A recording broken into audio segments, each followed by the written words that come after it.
ব্লাউজৰ পাৰিত মণিগুটি চিলাই আছোঁ আৰু আপোনালোককো বোলো এবাৰ দেখুৱাম মইনো কেনেকৈ মণিগুটিটো চিলাইছোঁ তাকে বলক। আৰু এইবিলাক যে কিনা লেচতকৈ বেছি ভাল দেখিছেনে, নিজে এনেকৈ হাতেৰে টানকৈ লগাব পাৰি আৰু মণিগুটিকেইটাও ইফাল সিফাল হৈ নাযায় এইটো চিলাই মাৰিলে।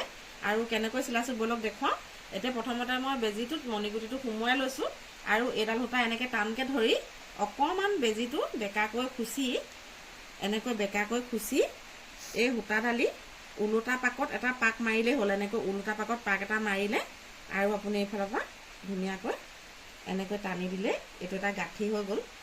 দেখিছেনে, এইটো গাঁঠি হৈ গ'ল। আকৌ এবাৰ মণিগুটিটো এনেকৈ ল'লোঁ, দেখুৱাই দিছোঁ দুবাৰ। এইটো ল'লোঁ, তাৰপিছত লৈ এইডাল সূতা টানি অকণমান বেকাকৈ চিলাব, এনেকৈ বেকাকৈ ল'ব বেজীটো আৰু ইয়াত এটা ওলটা ফালে এনেকৈ পাক দিব। এনেকৈ পাক দিলে খুব সুন্দৰকৈ মণিগুটিখিনি লাগি যাব। আৰু এইটো গাঁঠি এটা পৰি গৈছে যিহেতু একদম মানে আপোনাৰ এই মণিগুটিখিনি হলকি যোৱা কোনো কাৰণেই নাই আৰু